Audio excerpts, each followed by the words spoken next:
Do people ever want your yo-yos? People always ask me if they can have a yo-yo, and that's actually why I have trading cards, because I don't have enough yo-yos for everybody, or really for anybody.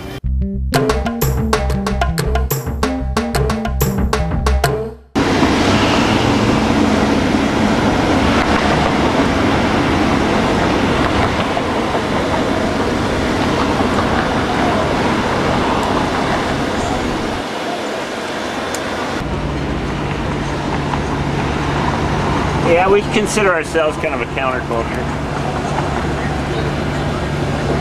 I mean, if you really want to get a counterculture, start getting into the carny thing, man.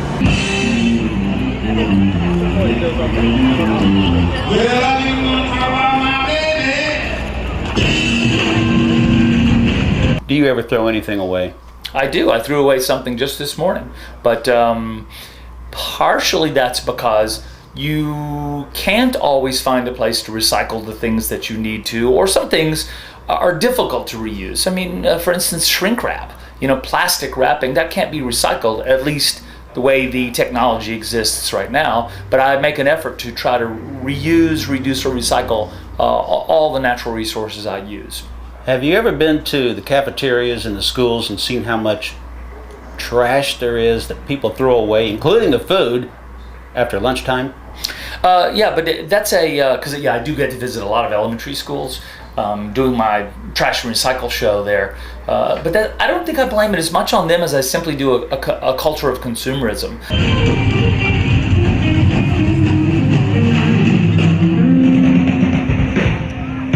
Consumerism, of course, is what we buy, and what decisions we make about what we buy.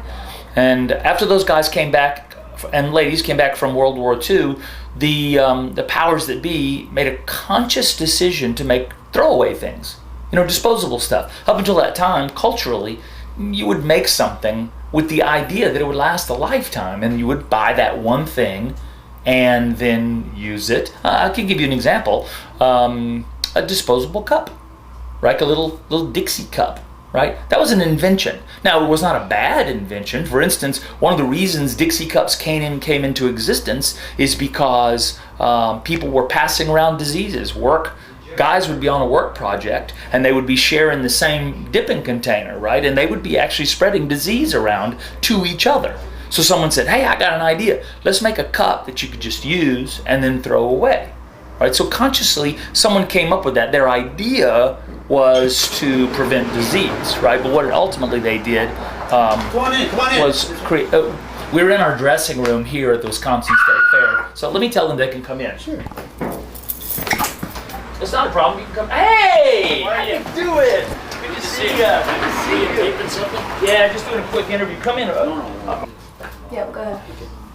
So that was actually a fellow magician I was going to say hello to. That's a cool thing about being a traveling performer. You see your friends who also do the same thing you do, which is really, really an unusual way to make a living, and we see them once or twice a year. They don't do the same thing as Steve Trash, though. No one in the world is as cool as Steve Trash. I was in a fair in Davenport, Iowa, and a little boy didn't think I was real. I had on a shorter statue costume, and he came and lifted my dress all the way up. And not realizing, then realized it and cried and ran away. And what did you do? I just looked out at the audience like, well, everyone got a big laugh out of it.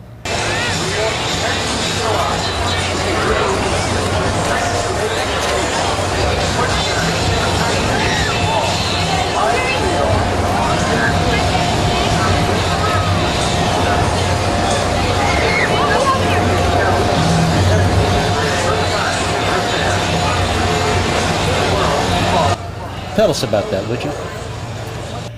Well, that same trip when I was in Mexico, there was people who were doing a fire-breathing act. Was, I would say, a couple of steps above begging in the street, because they really didn't have any act. They didn't have a costume or anything. They had a bottle of diesel fuel, and they worked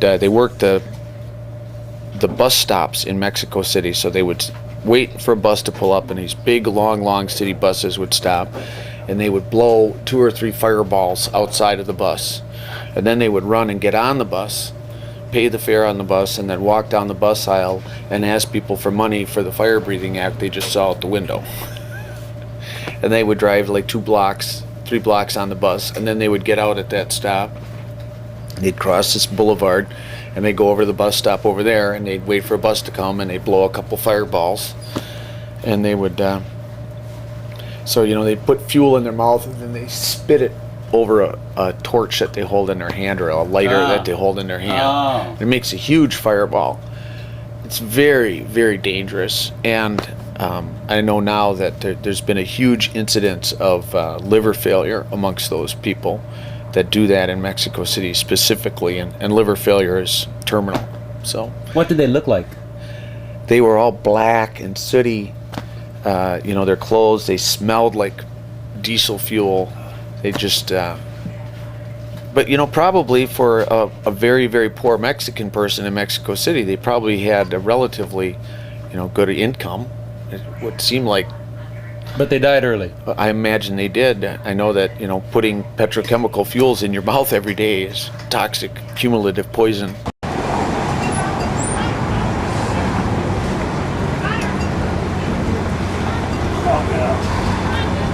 This isn't pretty, you know.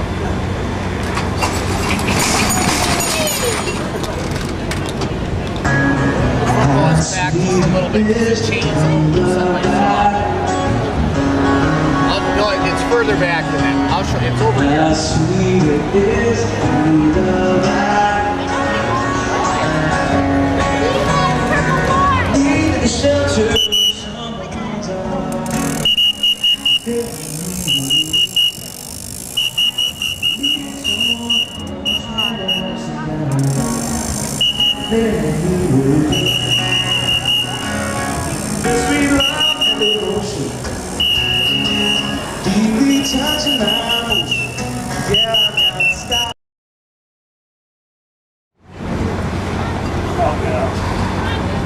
This isn't pretty, you know.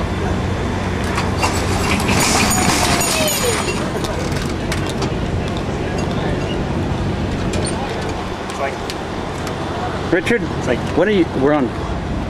You don't have to stop. okay. This is one of the few times I actually see you seeming to work. Oh, thank you. Did that fall out already? Wow. Well, thank you very much.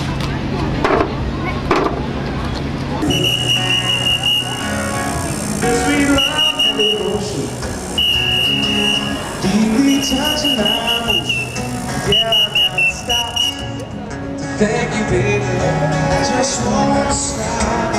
Thank you, baby. How sweet.